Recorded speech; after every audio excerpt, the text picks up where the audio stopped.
Hello everyone, study उस channel पे आप सभी का स्वागत है। जैसा कि आप सभी जानते हैं, हम लोग HSLC एग्जाम 2024 के लिए साइंस का इंपॉर्टेंट क्वेश्चंस कर रहे हैं। तो उसमें हम लोग लास्ट वीडियो में क्वेश्चन नंबर 21 तक हम लोग सोल्व किए थे। ठीक है, 21 तक हो गया है। चलिए इसके आगे हम लोग 22 से करते हैं। ठीक है, तो 22 नंबर क्वेश्चन क्या है? Which is the main thinking part of brain? How can any smell be detected? तो इसका आंसर होगा the main thinking part of brain is cerebrum और फोर ब्रेन बोल सकते हैं। ठीक है, चलिए इसका आगे देखते हैं आंसर हम लोग कि स्मेल कैसे डिटेक्ट करते हैं। Smell is detected by the olfactory receptors present inside our nose. फिर इसके बाद क्या स्टेप होगा? Chemical reaction generates electric impulses. Sensory neurons carry impulses to forebrain and forebrain detects the smell. इस तरह से हम लोग किसी चीज का स्मेल लेते हैं। ये आपका बोर्ड द्वारा दिया गया आंसर है। स्टेप बाय स्टेप किस तरह लिखने से पूरा फुल मार्क्स मिलता है हम लोग साथ में देख भी रहे हैं।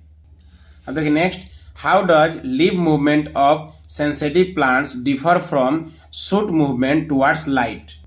तो देखिए इसका आंसर होगा leaf movement of sensitive plant और shoot movement of plant towards light में क्या डिफरेंस है? Response to touch, response to light. इसमें रिस्पॉन्स टू टच का होता है, सेंसिटिव में टच करने से क्या होता है वो बंद हो जाता है, और इसमें क्या होता है रिस्पॉन्स टू लाइट। जिस डायरेक्शन में लाइट मिलेगा वो आपको उसी डायरेक्शन में क्या होगा मूवमेंट होगा। Not related to growth and development of plant. ठीक है, और इसमें क्या होगा related to growth and development of plant. Next, the movement is not depend on the direction of stimulus. यहाँ में क्या होगा? The movement is dependent on the direction of stimulus. अब देखिए next, what is a placenta, what function does it perform? तो देखिए इसका answer होगा a disc like special tissue develops between the यूरेटस wall and the embryo is called placenta. इसका function क्या होता है? It provides oxygen and nutrients to the growing baby. Removes waste product from the blood of the baby. इसका placenta का काम होता है। देखिए next, how many pairs of sex chromosome are contained by human being? How is the sex of an offspring determined in human? ये वाला question very very important है। How is sex determined in human, ये 100% common आने का पूरा chance है। ठीक है, सॉरी ऊपर वाला क्वेश्चन छूट गया ये वाला।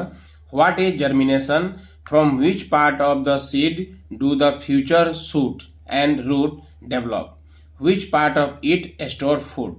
तो ये फूड तो स्टोर करता है कहाँ? आपका कोटिल्डन में। चलिए इसका आंसर देख लेते हैं हम लोग।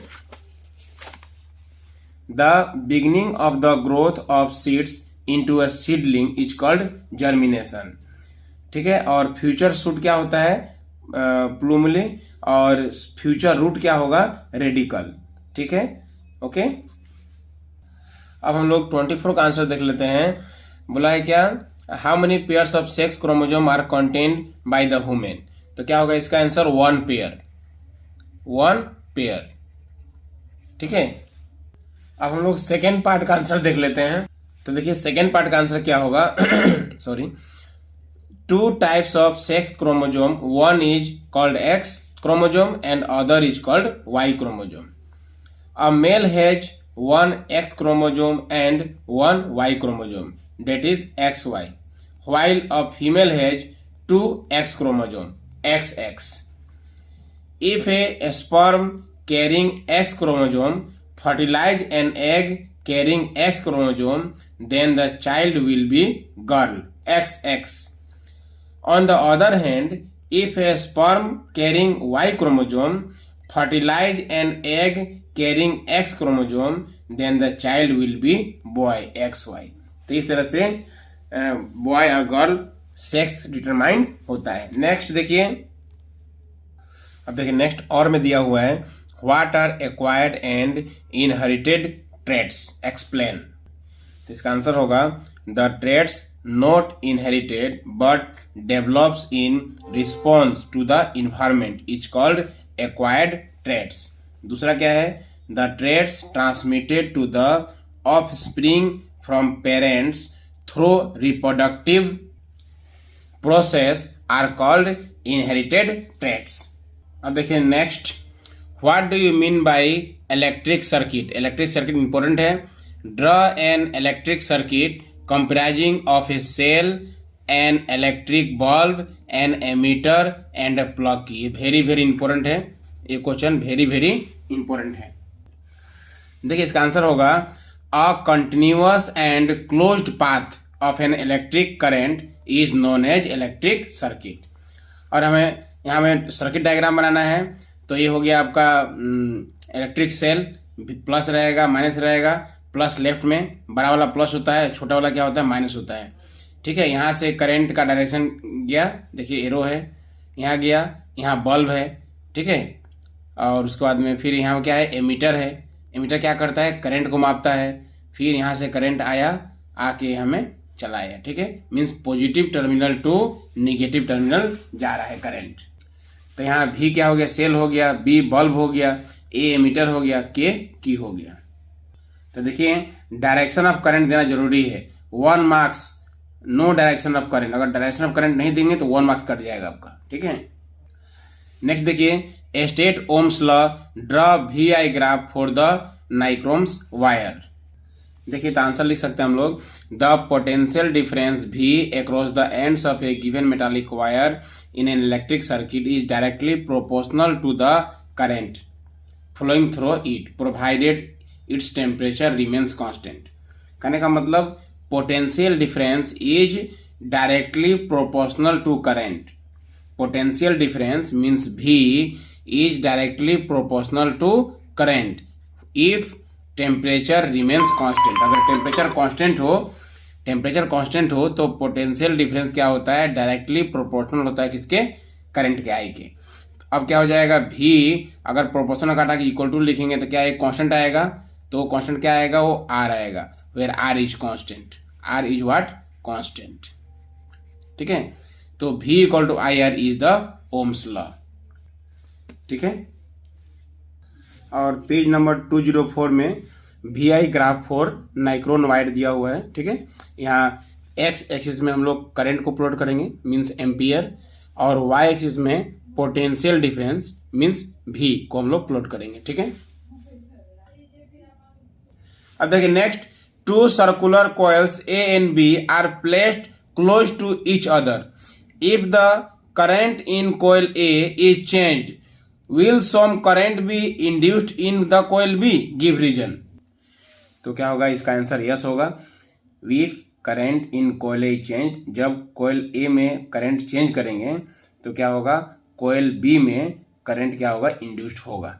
ठीक है, तो इसका आंसर हो जाएगा आपको yes, there will be some current be induced in coil B। Yes there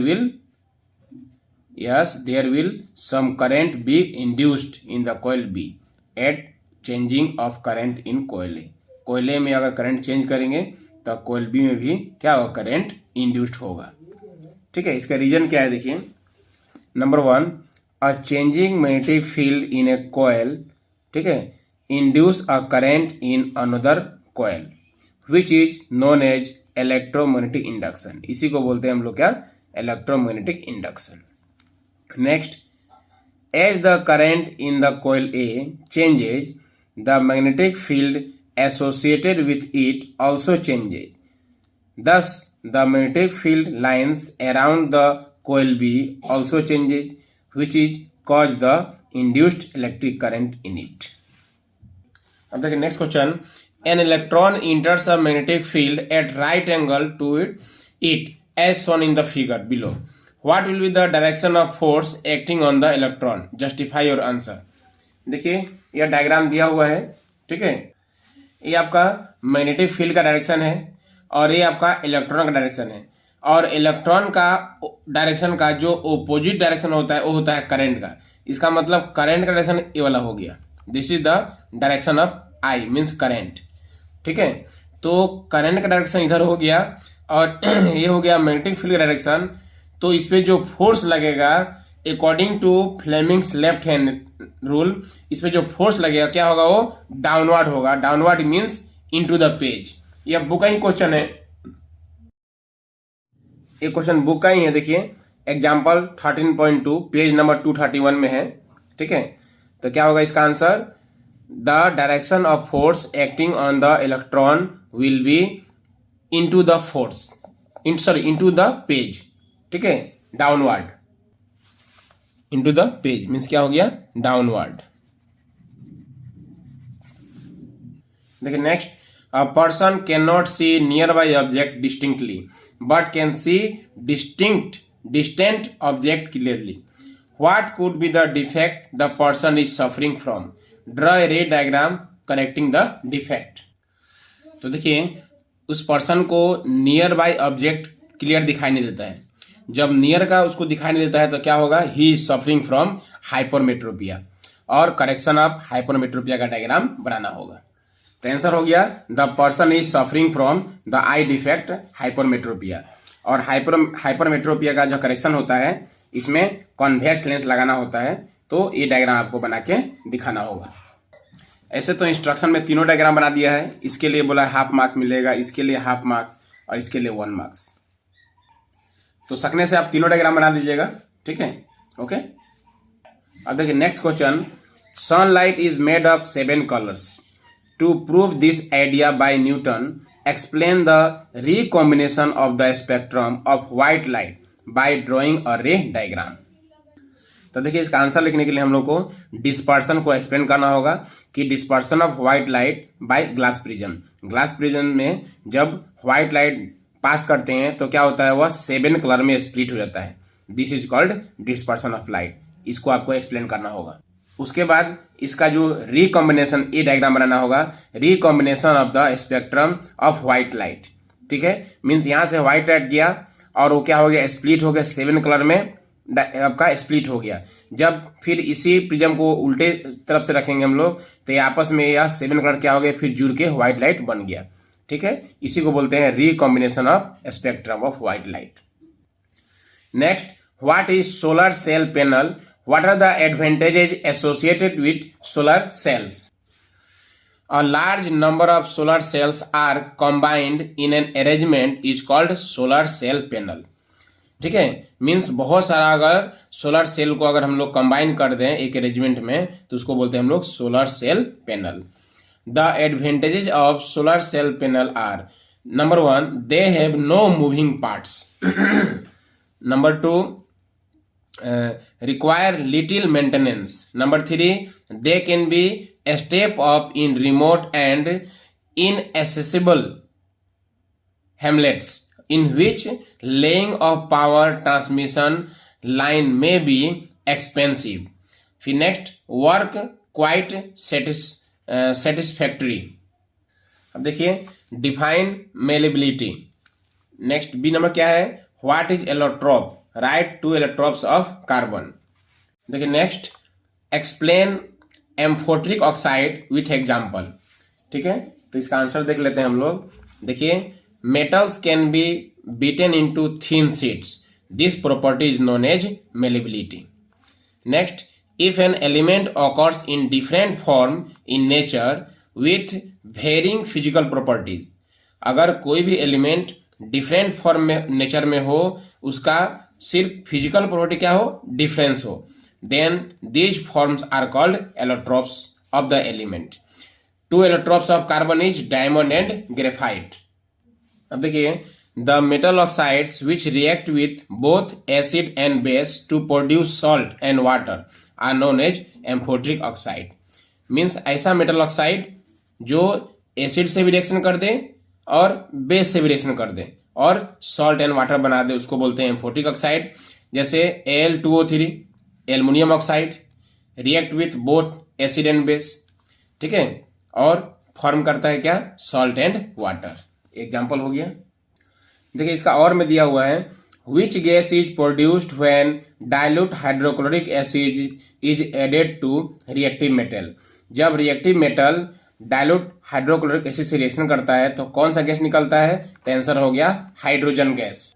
एक रिएक्शन से हम लोग समझ सकते हैं, जैसे मान लेते हैं मोर रिएक्टिव मेटल क्या है, सोडियम, और रिएक्शन करेगा किसे, डाइल्यूट हाइड्रोक्लोरिक एसिड HCl, तो क्या बनाएगा, Na और Cl मिलके बन जाएगा NaCl और प्लस H2 हो जाएगा, ठीक है, हाइड्रोजन गैस बनाएगा। Right the chemical equation for following reaction, reaction of iron with steam, reaction of calcium with water, ये दोनों वेरी वेरी इंपॉर्टेंट है। तो जो आयरन है Fe रिएक्शन करता है स्टीम से, स्टीम मीन्स H2O गैस, तो क्या बनाता है, Fe3O4, Fe3O4 बनाता है प्लस H2 बनाता है, ठीक है। अब इसको बैलेंस कर देंगे, तो देखिए Fe कितना है, 3 है, तो यहाँ 3 से इंटू कर दीजिए, 3 से इंटू करने क्या हो गया, 3Fe हो गया, ठीक है, 3Fe हो गया। और यहाँ ऑक्सीजन कितना है, 4 है, तो अगर यहाँ में हम लोग 4 से इंटू कर दें तो ऑक्सीजन तो 4 हो गया, लेकिन हाइड्रोजन कितना हो गया, हाइड्रोजन हो गया 4 2 जा 8, हाइड्रोजन 8 हो गया, लेकिन राइट साइड में हाइड्रोजन 2 है, तो यहाँ में 4 से इंटू करना पड़ेगा, तो 4 दूना 8, 4 2 जा 8 हो गया, हाइड्रोजन बैलेंस हो गया। नेक्स्ट देखिए reaction of calcium with water, calcium हो गया Ca और वाटर हो गया H2O, जब रिएक्शन कराएंगे हम लोग तो क्या हो जाएगा, CaOH2, ठीक है, CaOH2 प्लस हाइड्रोजन। चलिए आगे बढ़ते हैं। What happen when zinc is added to solution of iron 3 sulphate, write the chemical reaction. क्या बोला है, जिंक तो Zn हो गया, और यहाँ क्या बोला है, iron 2 sulphate, iron 2 means zinc, iron 2 means FeSO4, FeSO4, iron 2 का मतलब आयरन का वैलेंसी क्या होगा, 2, Fe2 प्लस, आयरन 2 का मतलब Fe2 प्लस मीन्स आयरन का वैलेंसी कितना, 2। तो Zn जब रिएक्शन करेगा FeSO4 के साथ तो क्या होगा, जिंक क्या करेगा, Fe को डिस्प्लेस कर देगा और ZnSO4 हो जाएगा, प्लस Fe क्या हो गया, अकेला हो गया। This is a displacement reaction. तो इस तरह से लिख भी सकते हैं, since zinc is more reactive metal than iron 2, so zinc will displace iron from it compound iron sulphate, iron sulphate के जो कंपाउंड, ठीक है, to form its compound iron sulphate. The chemical equation is this. Next देखिए, mention 2 properties of carbon which lead to huge number of carbon compounds, ये very very important है, ठीक है, means 2 property बताना है कार्बन का जिसके कारण कार्बन कंपाउंड्स की जो संख्या है क्या है, ह्यूज नंबर है। तो इसका आंसर हो जाएगा पहला प्रॉपर्टी है टेट्रा कोवैलेंसी और दूसरा प्रॉपर्टी है केटेनेशन। नेक्स्ट देखिए B number, write the reaction when ethanol is heated with alkaline KMnO4 solution, name the product of this reaction. तो देखिए क्वेश्चन में क्या बोला है, इथानॉल, तो इथानॉल हो गया C2H5OH, इसको जब हीट करेंगे in the alkaline KMnO4, alkaline KMnO4 में हीट करेंगे तो इथानॉल क्या बन जाएगा, इथानोइक एसिड बन जाएगा, ठीक है। तो the name of the product is ethanoic acid. अब देखिए, draw the electron dot structure of the following, propanol का आपको स्ट्रक्चर बनाना है, ठीक है, कौन सा, इलेक्ट्रॉन डॉट स्ट्रक्चर, और प्रोपाइन का भी बनाना है। तो इसका ये तो हो गया स्ट्रक्चर, बट इसका इलेक्ट्रॉन डॉट स्ट्रक्चर आपको इस टाइप से बनाना होगा। तो ये हो गया प्रोपानॉल का और ये हो गया आपका प्रोपाइन का, ठीक है। देखिए, what are unsaturated carbon compound, unsaturated carbon compound क्या होता है। देखिए, the carbon compounds having double और triple bond between carbon atoms are known as unsaturated compound. Means अगर 2 कार्बन कंपाउंड के बीच में या तो डबल बॉन्ड हो या ट्रिपल बॉन्ड हो, उसको बोलते हैं हम लोग क्या, अनसैचुरेटेड हाइड्रोकार्बन। और सैचुरेटेड में क्या होता है, ओनली सिंगल बॉन्ड होता है, लेकिन अनसैचुरेटेड में डबल बॉन्ड भी हो सकता है, ट्रिपल बॉन्ड भी हो सकता है। जब डबल बॉन्ड रहेगा तो उसका नाम होता है एल्कीन, और जब ट्रिपल बॉन्ड होता है उसका नाम है एल्काइन। देखिए next, a mixture of oxygen and ethyne is burn for welding of iron, explain why a mixture of ethyne and air is not used. इसका आंसर होगा, when mixture of ethyne and oxygen is used complete combustion take place, ठीक है। जब हम लोग oxygen लेते हैं तो क्या होता है, कंप्लीट कॉम्बसन होता है, and produces sufficient amount of heat, welding के लिए जो हीट चाहिए वह सफिशिएंट अमाउंट ऑफ हीट मिल पाता है। If the mixture of ethyne and air is used, अगर हम लोग एयर लेंगे इथाइन के साथ तो complete combustion will not takes place, तो कंप्लीट कॉम्बसन नहीं होगा and required amount of heat will not produced. Next question देखिए, write the structures of two structural isomer for butane, give their name. तो देखिए butane का formula होता है C4H10। इसका दो आइसोमर्स होता है, एक होता है नॉर्मल ब्यूटेन, दूसरा होता है आइसोब्यूटेन। देखिए अगर स्ट्रेट चेन रहेगा मीथेन, इथेन, प्रोपेन, ब्यूटेन सब में H लगा दीजिए तो ये हो गया आपका नॉर्मल ब्यूटेन। अगर इसी में 1 2 3 कार्बन, एक कार्बन को अगर हम ब्रांच में लगा देंगे तो ये हो जाएगा आपका आइसोब्यूटेन। देखिए next, why do organisms require food, in what form and where do the food substances that we consume get stored ultimately in our body, what are the different ways in which glucose is iodized to provide energy in various organism. ये question very very important है। तो इसका answer हो गया, living organisms need energy to perform various life process. Food provides energy and other nutrients to all living organisms in the form of glycogen. ठीक है, in the form of glycogen. किसका answer हो गया, in what form and where do the food substance that we consume get stored ultimately in our body. तो in the form of glycogen and in liver, liver में glycogen के form में liver में क्या होता है वह आपका स्टोर होता है। फिर नेक्स्ट क्वेश्चन क्या है इसमें, what are the different ways in which glucose is oxidized to provide energy in various organism. तो इसका आंसर हो जाएगा आपका in the form of aerobic respiration and anaerobic respiration. ये दो ही प्रोसेस है, aerobic respiration and anaerobic respiration in microorganisms in muscle tissue. अब देखिए, ड्रा ए नेट लेवल diagram for longitudinal section of human heart. Human heart का diagram बनाना है, यह 100% वेरी वेरी इंपॉर्टेंट है। ठीक है, show the course of blood flows through it with arrow marks and describe the course of blood flow very briefly. State the importance of the valve present in between the auricles and ventricles. तो देखिए page number 106 में यह longitudinal section of human heart का diagram दिया हुआ है। ये very very important है, इस डायग्राम को आप लोग प्रैक्टिस कर लीजिएगा। ठीक है, क्वेश्चन नंबर 32, यह आपका चैप्टर 10 का न्यूमेरिकल प्रॉब्लम्स है। ये क्वेश्चन इंपॉर्टेंट है, इस टाइप से एक क्वेश्चन एग्जाम में आपका न्यूमेरिकल आएगा ही, और ये भी दिया रहेगा। ठीक है, ये भी चैप्टर 10 का ही है आपका। ठीक है, न्यूमेरिकल प्रॉब्लम्स एक आएगा ही, इसको आप जरूर प्रैक्टिस कर लीजिएगा। तो इस तरह से यह पेपर यहीं समाप्त हुआ। तो आपके एग्जाम 27 फरवरी का जो साइंस के एग्जाम के लिए वेरी वेरी इंपॉर्टेंट क्वेश्चन का वीडियो मैं प्लेलिस्ट में दिया हूँ, वहाँ से आप और वीडियो देख लीजिएगा, बहुत कुछ वहाँ से आपको हेल्प मिलेगा।